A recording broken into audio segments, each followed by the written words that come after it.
Yeah, so these guys never agree unless someone else comes in with a new hit. Then boom, they're together, man. Bang, you're like bumping heads with the two of them.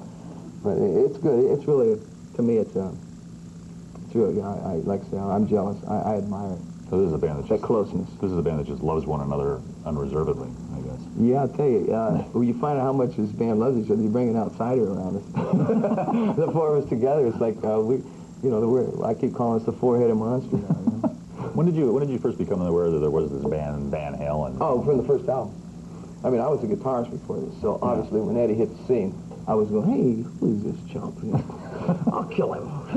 So I bought every Van Halen record. Yeah. And to be honest with you, I wasn't crazy about the band. I always liked certain things, but I always liked these little intro things and all that.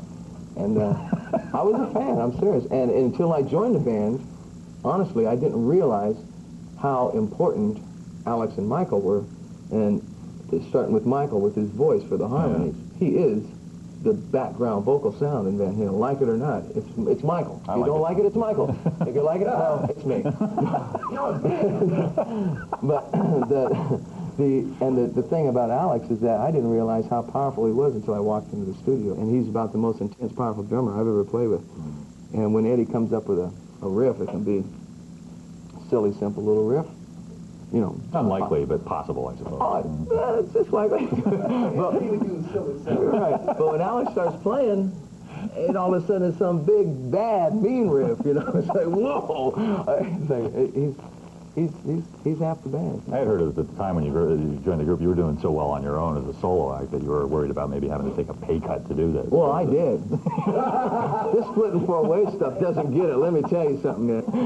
I only had to be a quarter as big. You know, we got to sell 5 million records for me to break even. Okay? It's a constant struggle for you. Yeah, it is. You know, I'm having a hard time paying the rent. I had to put my wife out of work. You know? Alex band.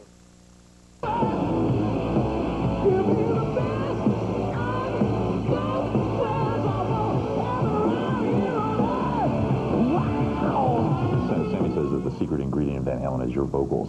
Is my vocals? He says you are the vocal sound. Well, I don't know.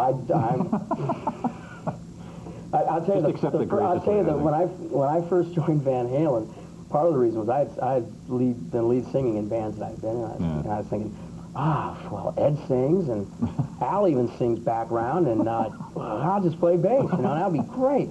And then all of a sudden I started singing again. I mean, I've never had any vocal training or anything, but that's very nice for him to say. I just get out there and I yodel how I know how. I yodel how I know how, and I guess that's high, so. Because the group has interesting vocals, and yeah, I don't think people mention it. You know, Sammy, he sings a lot of interesting things, which lends itself a lot of times for some really interesting harmonies. And plus, with his range, a lot of times I'm like doing this after a few takes in the studio, you know. Does he ever tell you what the songs are about? Like, oh yeah, he'll a lot of times he'll hear something like Ed's playing, and it invokes something, right? You know, he'll go, yeah, that sounds like pound cake, you know. And that's all he has to say, probably. Exactly, you know. And nobody has to really search. Nobody has to open up encyclopedias for any of the meanings to what he writes. You know, and that's what's great too, because everybody can relate really good to what he. Yeah. You had some sort of promotional deal with Jack Daniels, right? You had a Jack Daniels bass. Oh, geez. That'll haunt me forever. See, what happens is... It's a passing youthful thing. Well, yes, it was. I fancy a little nip of Jack Daniels every now and then.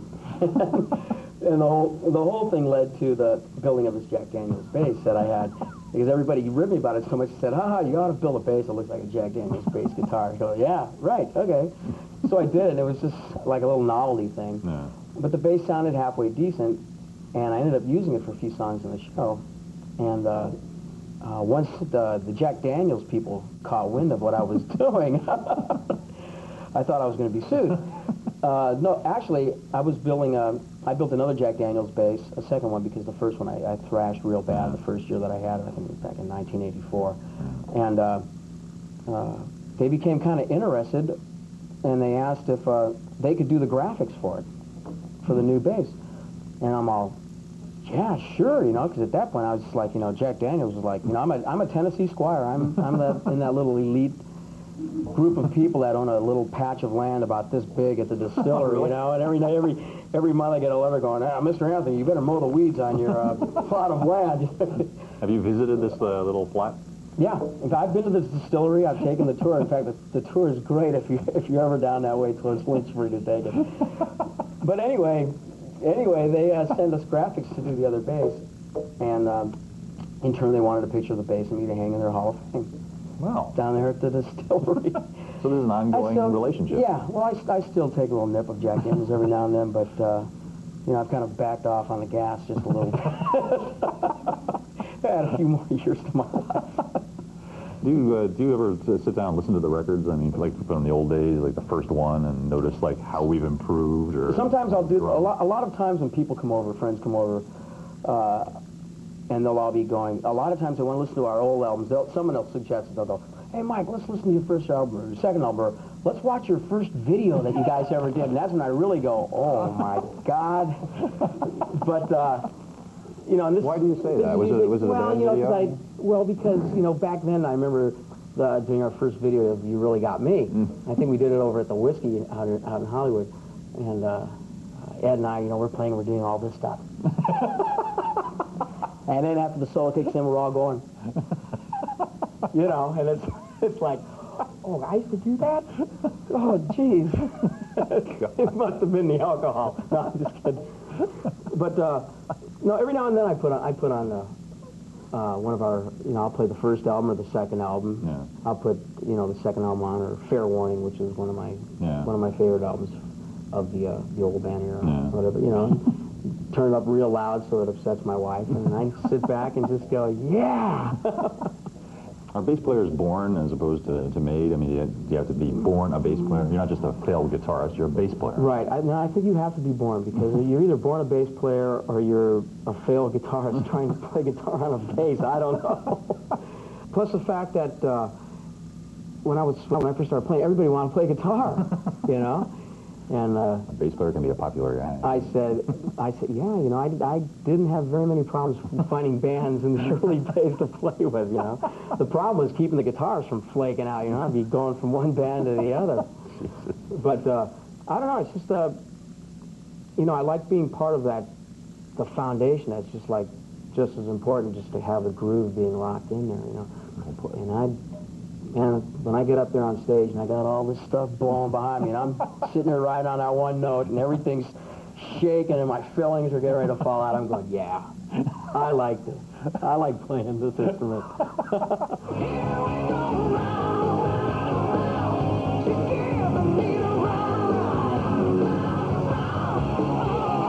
Tell me the story about getting Michael in the band, because one of the great things about the band when you listen down below Sammy and Eddie is the rhythm section is just there's so much going on down there. And he seems like the perfect guy for the group, I assume. How did he come into the picture? Well, Mike and I have a spiritual connection. Really? Yeah, in the shape of Jack Daniels. No, actually, that was a long time ago.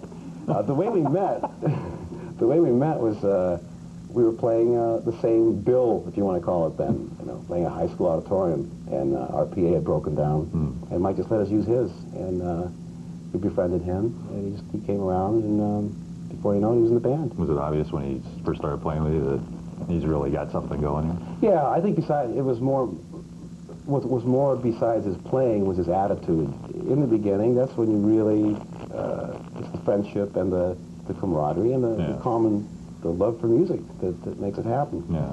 And because if you set goals and you miss a goal, you don't feel so good. Yeah, right. I'm not saying just completely go with the tide and don't even bother getting up. Yeah. I mean, that's the other extreme.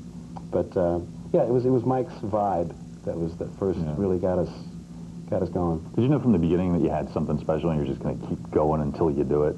Or were there times when you had second thoughts?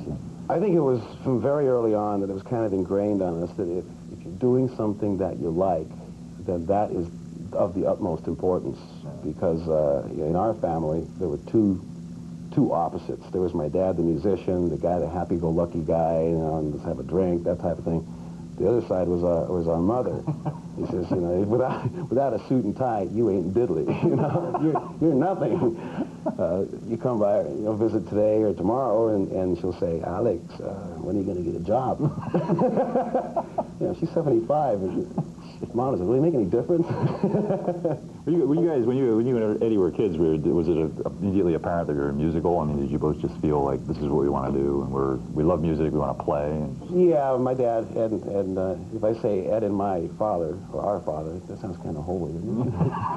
Now, he was a musician, and again, it's really hard to put it into words, but musicians are different than the 9-to-5ers. You know, it's a different mentality. I think it really is something that's in your blood, and the lifestyle's different. Yeah, you have roots. There's certain places where you come home to, but the whole planet is your home. Here's your suitcase. Here's your instrument. Let's go. Yeah. Because you know, music is all about people, meeting people and playing for them. And so we picked that up very early. Yeah. Must be great to play with a brother, right? I mean, is this a special relationship? Yeah, I mean, it never really came to my attention until Sammy once in a while will say, you got to remember, the four of us, we're together a lot. So just to keep things interesting, we like to stir a little bit of, you know, stir a little. So whenever something isn't going 100% right, you know, Sammy kind of walks off and he says, yeah, the brothers are at it again. You can't win around here. You know? Of course, that's really some reverse psychology, because at that point I'm supposed to say, oh, no, not at all. No, I disagree with Ed, man. I'm siding with you, Sam. What kind of, when you were looking for, when you replaced that other guy who was in the band, when you were looking for a singer, was there something special you were looking for, or did Sammy just fit the bill? He just fit the bill. Ed and I were just putzing around in the studio. We didn't know really what we wanted to do, and then it just seems like every time that you really, at the end there, the tunnel is the darkest, and all of a sudden then a light comes in. Yeah. So I don't know the exact phrase, but yeah, one night Sammy just came by, and he brought this kind of older feller with him, no sitting there, you know. And I was in one of those moods, and I was literally bouncing off the walls and jumping up and down the console, and I said, hey Sam, nice to meet you. Who's this old fart? Turned out it was his manager. And we started playing, and that was it. First note, bingo. How do you think the band has changed most noticeably over the last, say, 15 years? I mean, is it just the musical maturity, or has the sound gotten bigger and badder, or what? Honestly, well, that's a good question. I think every musician dreads the day that, what if I don't like this anymore, and I'm going to do it just because I'm getting paid for it? Yeah.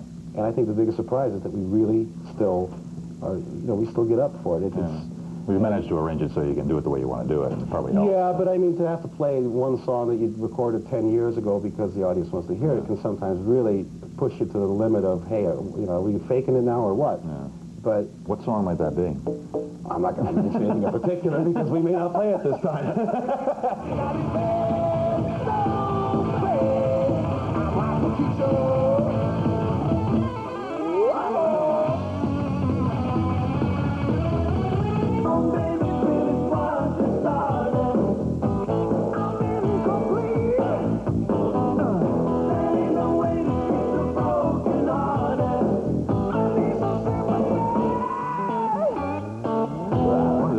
You about just do a little of the very early history of you guys, because do you remember anything about life overseas? You were like 11 when you came to this country, right? I mean, do you remember it all? I was like 8. You've been younger, so is that kind of a blur? I remember a lot, actually. What was life like over there? Were you a normal kind of kid, just growing up, or were you into music then? I remember my dad and my mom and dad used to lock Alex and I in the closet if we were bad. Gee, really? So I spent a lot of time in the closet, Was it like a whole new... Not in that way, no. Was it a whole new world when you came over here? I mean, did it just pop your eyes out and say, whoa, what's this? Could you move to, like, Pasadena or something? Yeah, I was pretty young. I don't really remember that much. I do remember, I mean, the reason we came to this country is because my mom's side of the family all moved here, and they said, oh, man, you can pick the oranges from the trees, and it's a land of opportunity, you know what I mean? Yeah, right. And we said, okay, what the hell, let's sell everything and leave. And it was actually really rough on my dad, because he was a professional musician in Holland, we came here, and he had to like walk 6 miles in the morning to wash dishes at Arcadia Methodist Hospital, you know, and you know, I don't mean to get down on unions, but music unions really don't take care of musicians like they should. Did you speak English at the time when you came over here? I knew a couple of words. Yes, no, motorcycle, and accident. I swear to God. You were totally equipped then for like... No, my mom bought the records and the pictures and stuff, and I didn't get past page 2. You know, the first one was motorcycle, accident, yes, no, you know. That's about as far as I got. God. When did it become apparent that you and Alex were pretty talented kids? I mean, is it obviously you were musical at a certain point? We began playing piano when we lived in Holland, and you know, I guess because we played a little better piano than the rest of the kids on the block. You play piano on this record. You're still pretty good, aren't you? I mean, might there be a solo like keyboard album in your future? I don't know. It's like people always ask me about a solo record. You know, it's like I write the majority of Van Halen music, and I couldn't imagine doing a solo record that would be any different than a Van Halen record because I write the music. You know. I have no problem expressing myself within the band. Yeah. Most people want to do a solo record because they can't do what they really want to do. Does the home studio take over your life at all? I mean, do you find yourself looking at your watch and saying, "It's 7 in the morning again. I've been here all night again"? I'll tell you, since the baby, no. Maybe not, right? No. It's like I used to like go out there and start at 6 or 7 at night when it got dark, and work until 7 in the morning. Well, now I start at 6 in the morning and work until it gets dark. So it's the same kind of hours, except it's kind of shifted, you know. You haven't taken the Todd out into the studio and let him play the sliders or anything, have you? Oh, he's been in there, but it's like he freaks out at the sound, and he goes, you know. And they don't make what do you call baby earphones, right? Baby muffles yet, you know. So.